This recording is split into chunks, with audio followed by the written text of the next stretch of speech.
Hello, students, and welcome. This is our second live lecture of the week. This is week 1, lecture 2.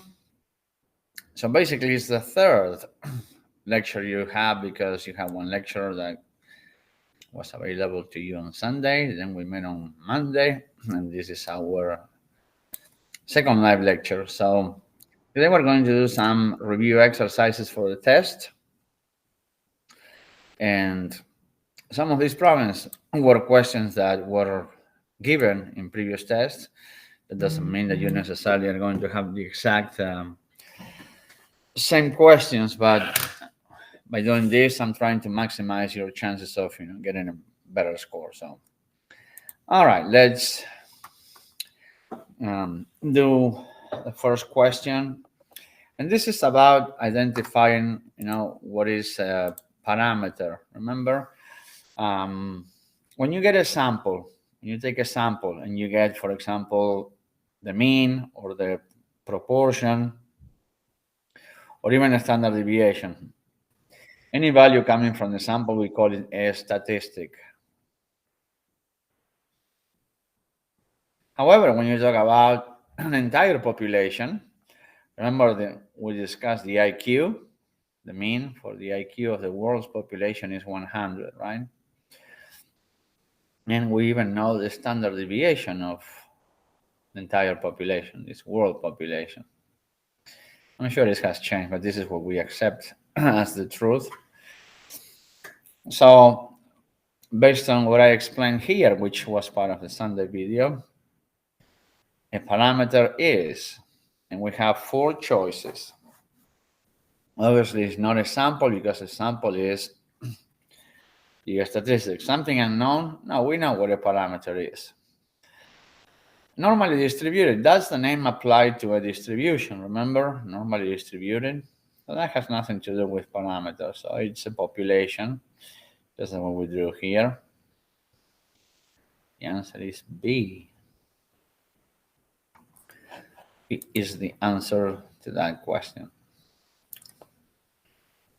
Now, when we have data, see, when you have data looks messy, right? I mean, when you give me something like this, when you give me a sheet with numbers, that really means nothing to us, right? I mean, that's why it is important to translate the data into a graph. But at the same time, when you enter data on the computer, you have to be aware that sometimes you may enter numbers. You may have numbers, you may have names, you may have percentages. Okay, so sometimes you may have a yes and a no. So there's different type of data, and you have to tell the computer what type of data you are entering in each column. I mean, if you want to get a statistical results, it's not just typing something in the column. If you want to do it the proper way, you have to define in each column the type of data that you have. So we measure the data in what we call nominal, ordinal, interval, and ratio. So let's review this a little bit. So let me see. I'm going to get rid of this. There. So there are 4 levels. We start with the nominal. Nominal is basically names. There are no numbers here. No math, no numbers. That represent quantities, right? Let me be clear.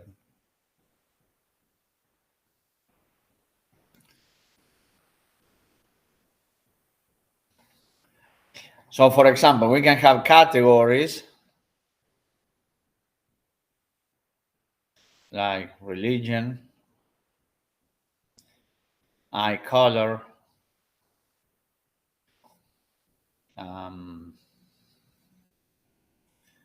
car size.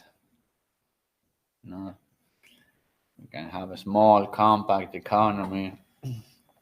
So all type of categories that you can imagine. But if I ask you a question, you don't give me a number as an answer. A number represents a quantity, right? So if I ask you what is your TV show, you don't say 5, right? You may say, I don't know, Wheel of Fortune or whatever. So nominal. No math can be done at this level. No math can be done. Then we have what we call the ordinal. In ordinal, at least we can compare. We can put data in order. For example, we can have, change the color. We can have president, vice president, and so on. And the Olympic Games, which are coming pretty soon, we can get gold, silver, bronze. You see, you can put things in order, right? If you are in a competition, you know, first place, second place, third place, fourth place. So at least you can start making some comparisons.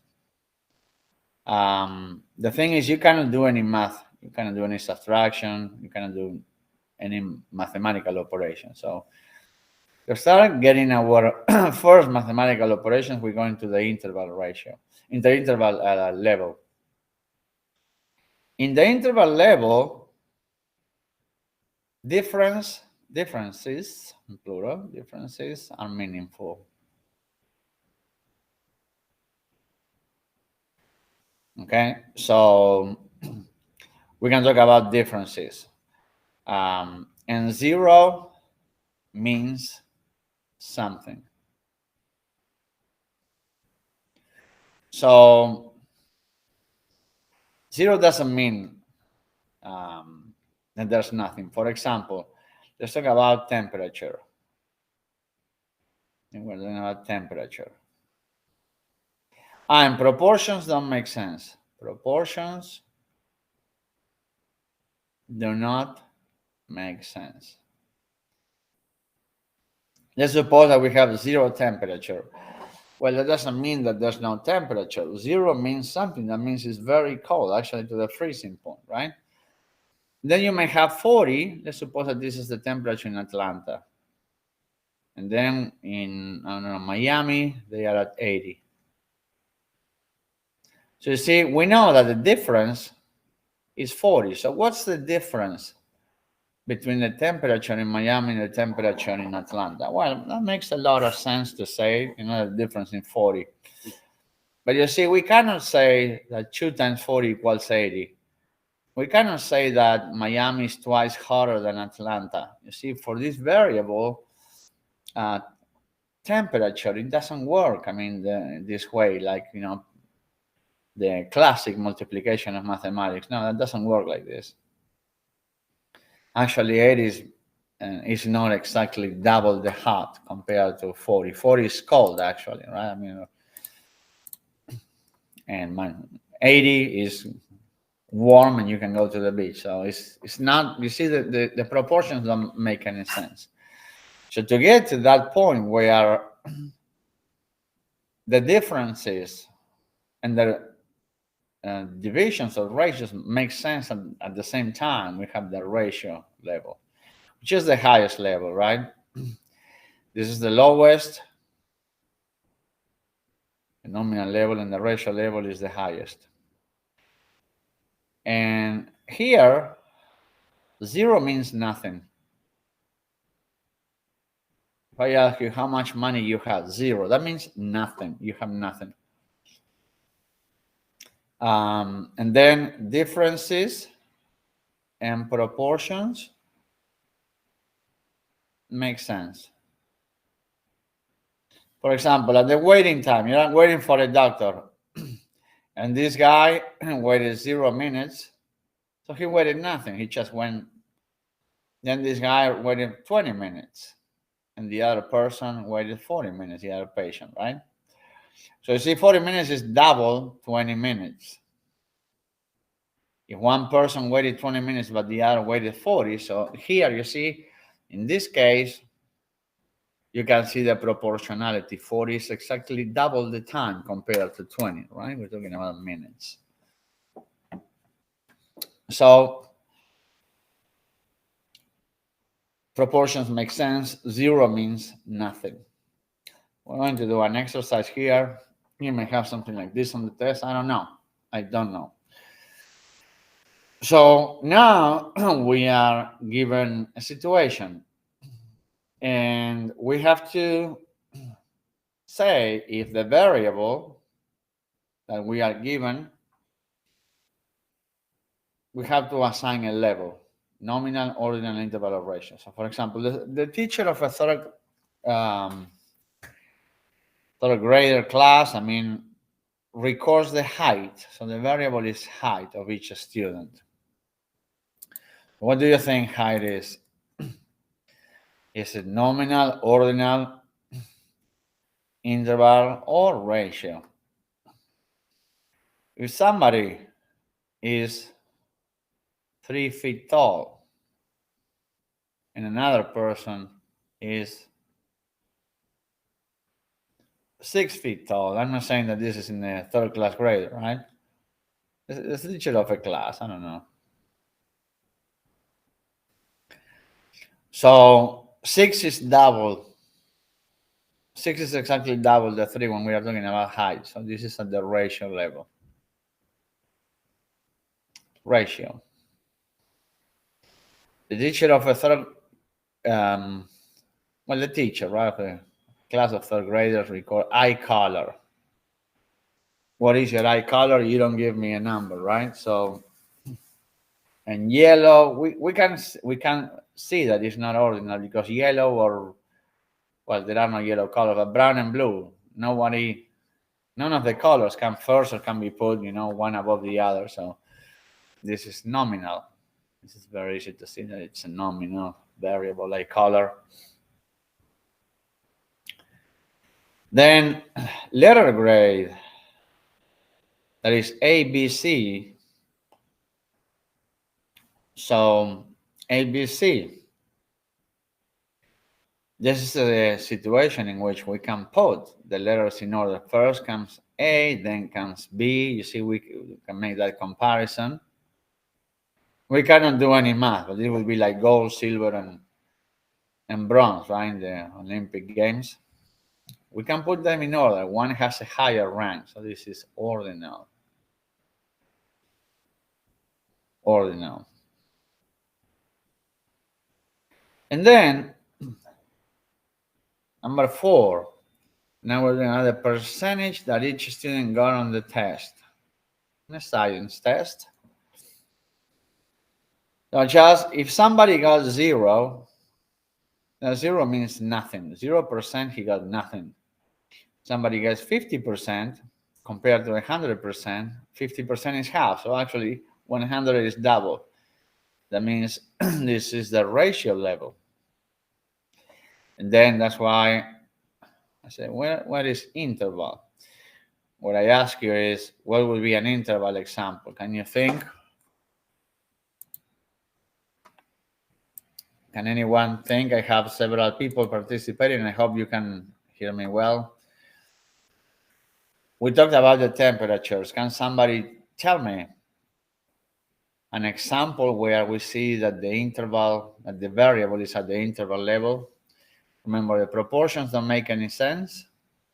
The difference do. I'm going to put a scale, right? So anyone has any examples? People are too quiet today. Is the sound coming okay? Can you see the PowerPoint? So, okay. See now something, since I'm doing a share screen, I cannot read as you type. Like I see Stephanie and Jasenia, you wrote. It's hard to read. All right, let me see. Is the sound coming okay? Can somebody type or tell me, is the sound coming okay? Can you hear me well? Oh, perfect. When I put the PowerPoint, can you see the PowerPoint okay? As I write it and show you the slides. Can you see? Yes, just right now it looks like a screen within a screen within a screen within a screen. No, now. What about now? Can you see it okay? Yes. Perfect. No, I just wanted to see who was online, because now what I can see is just the PowerPoint. I cannot see anything else besides the PowerPoint, so I appreciate it. All right, interval can be the IQs, right? The IQ could be at the interval level. Zero basically doesn't exist. Nobody has an IQ of zero, right? But if somebody has 100 and somebody has 50, you see the difference is 100 minus 50. It's okay to state the difference. But somebody with an IQ of 100, I don't know, it's average. And then somebody with 50 is Down syndrome. So actually 100 is much more than twice, right? More than double, because this is not proportional. You can clearly see that this is not proportional. Here 100 is many more times more intelligent than 50, right? Somebody who has Down syndrome. So the IQ is another example at the interval level, which is not very much in use, but it's very important to distinguish them. So there are the answers. I'll put them again, what you already saw it. The interval, we have the temperature, the IQ. And let's go to some more definitions. Qualitative versus quantitative. So sometimes we have to identify when a variable is qualitative. Qualitative will be basically what we call the nominal. See, so qualitative describes information. It's about describing, but there's always no numbers. Once again, no numbers that represent quantities, because you have to be careful. If I say, what's your social security number? That's not a quantity. However, it's a number you have, and that number, it doesn't represent a quantity. So be careful. That will be qualitative. See, the social security number, that is not a quantity. That represents you as a person. So it's qualitative. Quantitative, you are giving me a quantity, right? Basically a number. Yes, giving an amount. So what's your age? And you say, I'm 35, I'm 50. What's your age? 50. See, your answer was a number. So that's quantitative. How many sisters do you have? I have 2 sisters, just to say something. So in another one, like a zip code, that's a number, right? But I mean, that's also qualitative, because a zip code, even though it's a number, is not a quantity. That's what I was saying, a number that represents a quantity. So careful, because a zip code is an area, it's not a number. So it's kind of interesting, right? In statistics, you have to use a lot of common sense. And then we're going to actually make a separation, because when we have quantitative data, we have 2 types of data. These are questions that are easy to answer, and we don't want to make a mistake, and lose 5 points answering a question incorrectly. Discrete data can only take certain values, like whole numbers, well, most of the time. So in discrete, there are gaps. There are gaps. I'm going to make a better definition between numbers. So, for example, if we talk about books, you have one book and then two books. There's nothing in between. You see, there's a gap. You cannot have 1.15 books. That doesn't make sense. So that makes it discrete. From one number to the other, there are gaps. And in continuous, so basically, most of the time, no decimals. In continuous, if you have 1 and 2, there are infinite numbers in between. Okay, so can take any number within a range. Like distance, right? Between 200 miles and 201 miles, you can have any distance as possible. You have 200.000007, just to say something, if you measure microscopically, right? So that's possible. So we're going to do an exercise also in which you're going to have to tell me if it's discrete or continuous. So age. Let's do qualitative and quantitative. Don't remember the order of the slides, but age. Is that a quantitative variable? I already mentioned that, right? But let's see if you understood. Age is quantitative or qualitative? Quantitative. Very good. Quantitative. What about gender? Qualitative. Okay. What about height? How tall are you? Quantitative. And race?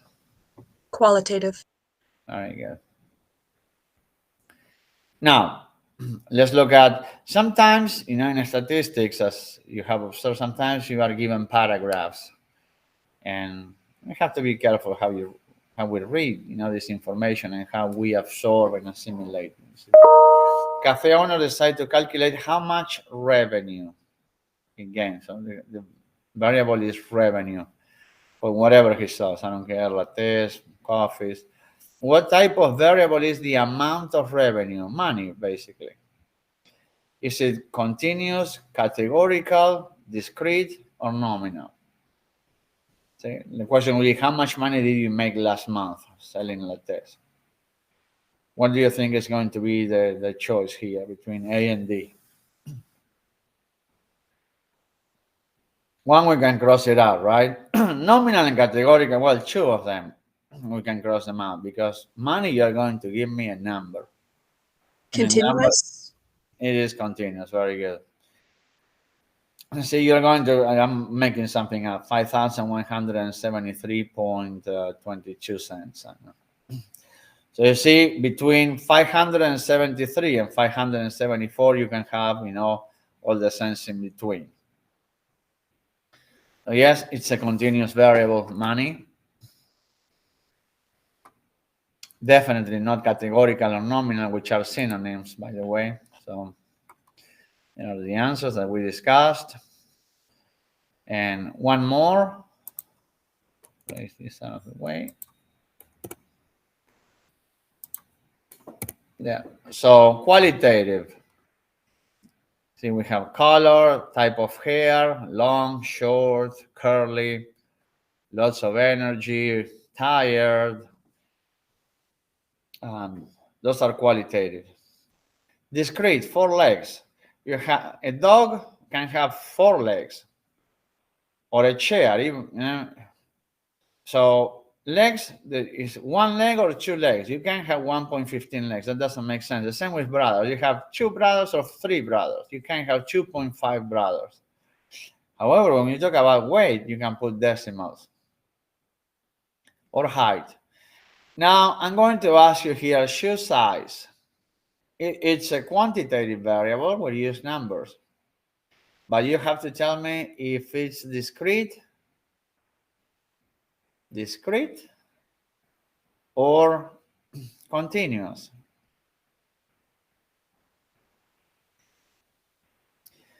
Shoe size. I am a 10 and a half. When I buy my Nikes or my shoes, I'm 10 and a half. Is this a discrete variable or a continuous variable? Discrete. Discrete, correct, because the next size is 11. And if we go the other way, it's 10. So there's a gap here because 10.6 doesn't exist. 10.499 doesn't exist. So you see there are jumps. And this one has decimals, right? This is a particular example where we see decimals and still it's discrete, right? Because there's a gap, there's a jump between one number and the next one. So, okay, very good. I want to differentiate, especially now that we are having elections coming in a few months, the difference between a poll and a survey. A poll is one question only. If you have two questions, it's not a poll anymore, it becomes a survey, two or more. There's also one particular thing about the poll. Usually it's a multiple choice. A multiple choice, or a yes, no, or Trump or Biden. So it's very straightforward, the poll. In a survey, you know, you can have multiple choice. Do you prefer, I don't know, cold or hot? But in a survey, you have two or more questions. In a survey, I can have questions like, what do you think? In which you're going to start talking, right? What do you think about blah, blah, blah? So just make sure you differentiate that. What I did that. Now, something that we have to differentiate also is when we have an experiment or an observational study. And an experiment. In an experiment, right down here, an experiment, you are in control. You manipulate participants. We call it experimental units or subjects, experimental units. Let's say if you're trying to see if a drug, makes you lose weight. What you do, if you have all of these people, that first of all, if they want to participate in the study, they were not randomly chosen. Sometimes we offer them money for the time. Sometimes people have cancer and they decide to go on a treatment because it's free and they get paid. But sometimes we separate them. A group, half of them are going to take the drug and half of them are going to take placebo. And then we will compare results to see if the drug really works. In an observational study, so you see in an experiment, you are in charge, you have some say. In an observational study, you just observe. And of course, you collect data, right? In both of them, you collect data. So, as you can see here, there's an image. There's an image, and these are, piano stairs. That means if you walk, here, this is the metro. This was done in Sweden. If you walk through the stairs, your feet, every time they touch the ground, it's going to make the sound of a note from a piano. Usually, people tend to go here, right, through the escalators, because it's less effort. So what I'm going to do now is I want to see if you can see, because now that we're using Kaltura Live, I may be able to show, let's see, what is this? I'm going to use YouTube here. Can you please tell me if you see this YouTube page? Are you able to see this? I switched to YouTube. Can you see that? I can see it. Okay, so I think it's piano, the fun theory I don't know if the sun will come out, but I want to show you that video. That's the video. The fan theory, piano staircase. That's the one. Let me see if the sound comes out, but here it is. It's only 1 minute and 48 seconds. Let's look at it. I don't know if you will be able to see the sound, but just let me know.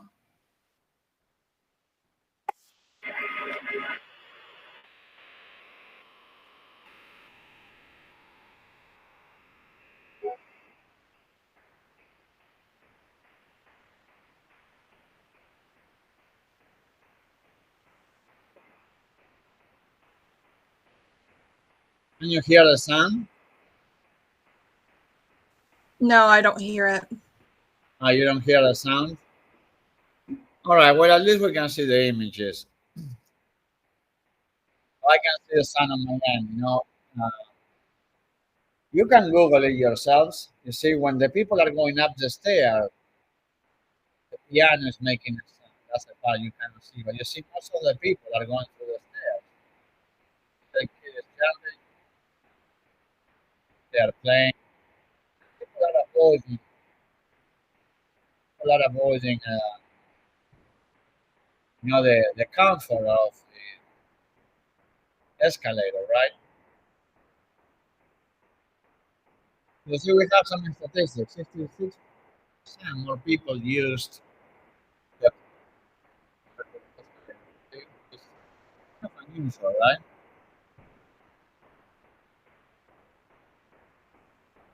While this video is playing, I can barely hear what you're saying. You're cutting in and out.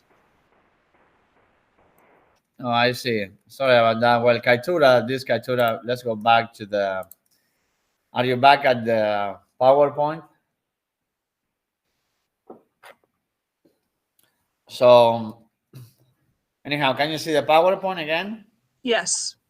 Okay, so if I'm here and I'm taking notes, see, then you can see it's only 1 minute and 48 seconds. You can just Google. You can go to YouTube and just put fan theory, piano staircase. Then you will see the sound. But you see, if I'm here and I'm writing notes, then I report that 66% of the people used the staircase. You see, if I'm on the side writing notes and collecting data, I'm not talking to people. I am not telling a person, hey, don't go through the escalator, go through the piano staircase. No, I don't have an interaction with the people. I'm just taking note on the side. So that's an observational study in which you observe. See, this is an observational study. You observe and you collect data. In an experiment, you do talk to the people. You separate them to the ones who are going to get the real drug or maybe in the placebo, right? I mean, so now that's the big difference. And I want you to tell me if the next one is an experiment or an observational study here. As you can see, we have two classrooms. And these students are going to prepare, let's say, for the SAT. And these students will use computers. These students will use classic teaching method.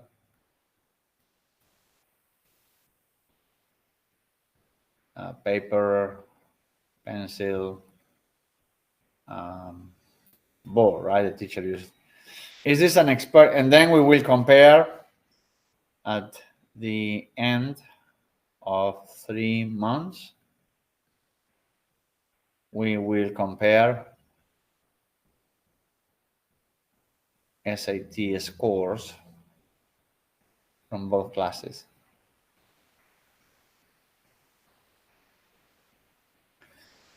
Do you think this is an experiment or an observational study? Experiment. I'm sorry. Experiment study. No, we cannot say experiment study. It's an experiment or an observational study? What do you think it is? Between both of the images or as a total whole? No, as a total, the whole thing. Okay, observational. Well, it's an experiment. You know why?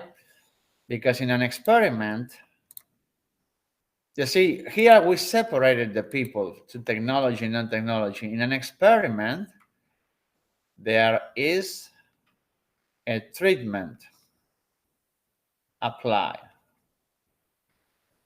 Of course, here the treatment is the drug, in this example that I gave. And in this particular case, the treatment is technology. The treatment is using technology. By giving computers to them, this is the placebo group, basically. They did not use computer. And because you had a separation of groups, here the technology, here computers. Okay, now I understand. It's This is an experiment. Yeah, there has to be a treatment applied. And the treatment doesn't have to be a drug. We always think about a drug. No, the treatment doesn't have to be a drug. It can be something else. So, and then here, that's also from the same, the fun theory. If you want to watch this video later, the fun theory, arcade bottle, just put bottle, arcade game. This is how it works. This also is in Sweden. See, this, I guess, these people, they were trying to see if they could increase recycling, even though these machines are expensive, right? If you put here a glass, maybe this is glass, the first, maybe the second one is plastic. In Europe, it's a big deal, recycling, right? Especially in countries like Switzerland. In Switzerland, if you don't recycle, you get such a fine that you better recycle, right? So, and they did this bottle bank arcade in which whenever you put in a bottle or a can, these are cans, I don't know, if you put a can inside, you get points. You see here is the score. Every time you put something in, you get points. And I want you to watch the video. It's probably 2 minutes, just Google, maybe after the class. It's fun to watch it. So is this an observational study or an experiment? Watching the people put in bottles or cans or plastic or garbage. I would say this is probably more observational. Yeah, it's an observational study. It is an observational study. You are not going to tell people what to do. You are not going to do any separation. And, people throwing things in a garbage can, you're not applying any treatment.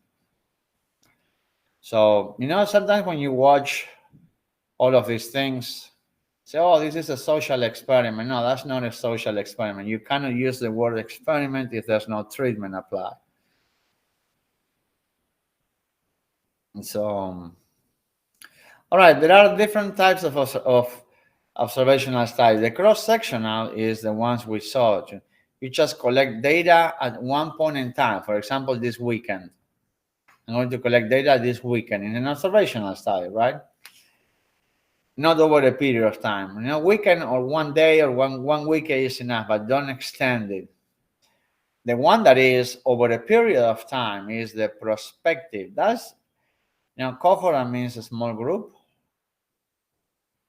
I've never seen this show, but I know of it, The Biggest Loser, that they have a group and, they have to lose weight, and the person who loses the most weight, I believe, is the winner. So you follow the people and you look at their weight over a certain period of time. So that's more prospective. And retro means, the word retro, you probably, right, when we talk about music or video games, retro means from the past, right? So retrospective, we go back to getting data from the past, like files, interviews, or videos. Maybe you watch a video from, I don't know, an ex-president, want to know something about Republicans and Democrats, you may watch a video from Republican presidents in the past, or whatever the situation is. And this one, if you're going to collect data at a certain point in time, this would be a cross section now. Let me show you the slide one more time. I'm pausing. Let me know if you have any questions.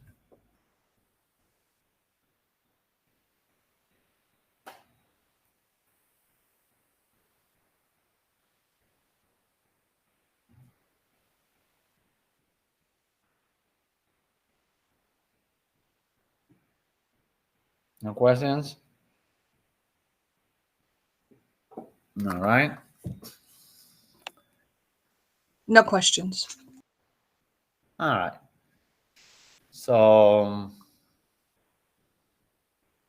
now let's look at this table. Relative frequencies. Remember the other day when we had the mean, when we calculated the mean of, we had the frequency distribution, and we made tables and we created intervals, right? We said we have too many numbers, so we can separate the class between 1 to 10, and then 11 through 20, right? And then we counted the frequencies, maybe between 1 and 10 if they are ages, I don't know, maybe we have 5 people, and then between 11 and 20 we have 6 people, and so on. But now we're talking about relative frequencies. And anytime you see the word relative, it means that we're using percentages. Sometimes having counts is better, and sometimes having percentages is better. So let's talk about let's talk about presidential elections.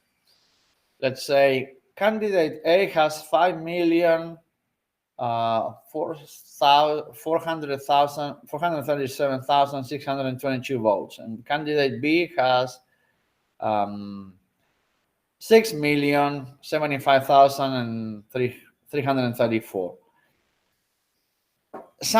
We know that 6 million is more than 5,700,000, right? I mean, you can compare, but sometimes it's better to have percentages. Sometimes the percentages are more informative, right? Informative.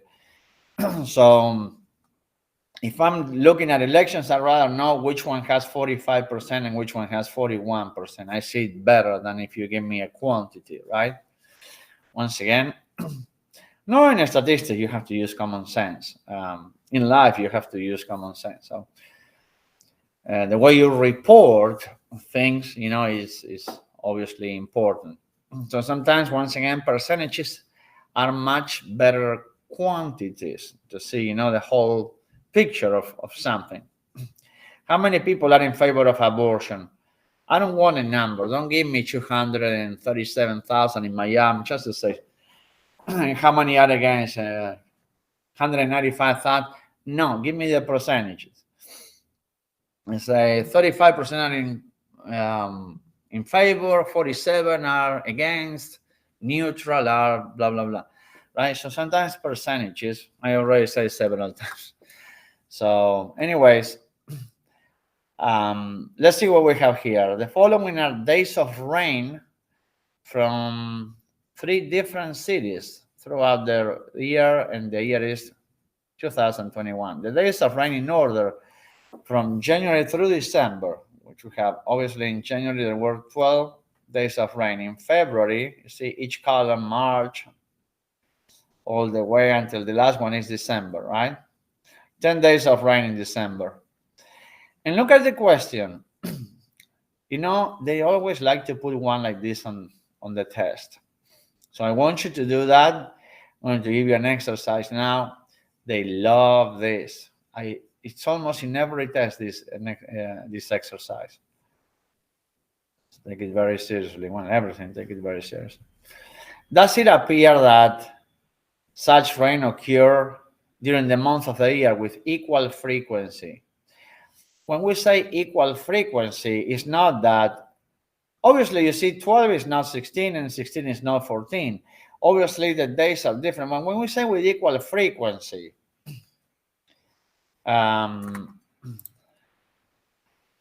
let's suppose if you go to the bank on Monday, let's say, I don't know,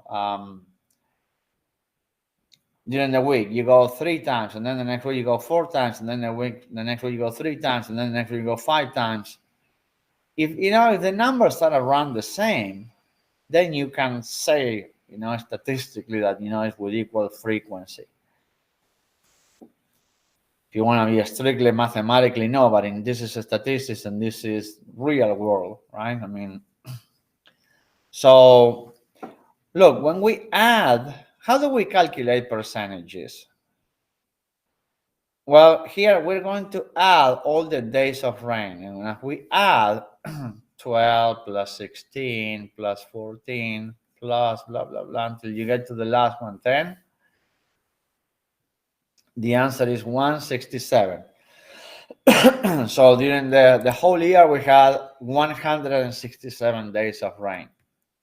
So 12, what percentage is 12? Well, what we do is, look, we do 12 divided by 167. When we do 12 divided by 167, see, 12 is a portion. Excuse me, it's a percentage, 167. And when we do that division, we're going to get 0.0718. We multiply by 100%, right? Because that's what percent means multiplying by 100. Excuse me. So we get 7.18. So I'm going to give you an assignment. So 12, there's another 12 here. Look. Good. What I want you to do now is to do every single one of them and complete the table. The next one is 16. So you're going to do 16 divided by 167. Every number is going to be divided by 67. So please do that and complete the table, and then we'll make our final conclusion, okay? All right, let's do it. I'll give you a couple of minutes, and then we'll discuss this table, all right? Okay, let's do it. I want you to obviously get into the mood of calculating percentages. It's very important. Let's do it.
I'll give you one more minute.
All right, very good. So let's compare. I only use one decimal. If you use two, it's even better.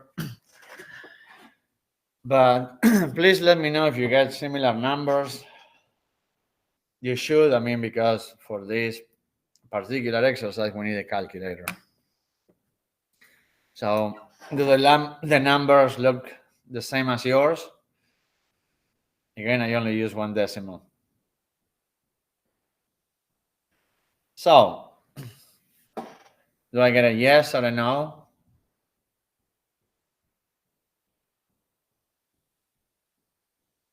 I don't know if you guys can hear me. We have 10.7 as the largest one and 5.9 as the smallest one. But look at all them: 8, 8, 8.9, 7, 7, another 8, 9, 7. You see, they are all around the same. These numbers, these percentages, are close to one another. See, and here we look at the kind of the standard deviation, and there's not a lot of variation, right? You can see all of these numbers, they are really close to one another. So there's not a lot of standard deviation here. We don't have any outliers. We don't have a 20 and a 1. So, in order to answer this question, we compare all these 12 percentages and we can say that, yes, it appears that the rain occurred with an approximate frequency. You can use the word equals. The answer for this will be a yes. And once again, and even though the numbers are different, they are very close to each other, and that's what this kind of exercise is testing you. So please have that in mind for when you take your test, because they always like to bring one of these tables. So this is what I have for today. This is the end of the class, and this is the end of the lectures. Of course, I will be communicating with you throughout the week. And, well, thank you for being here today.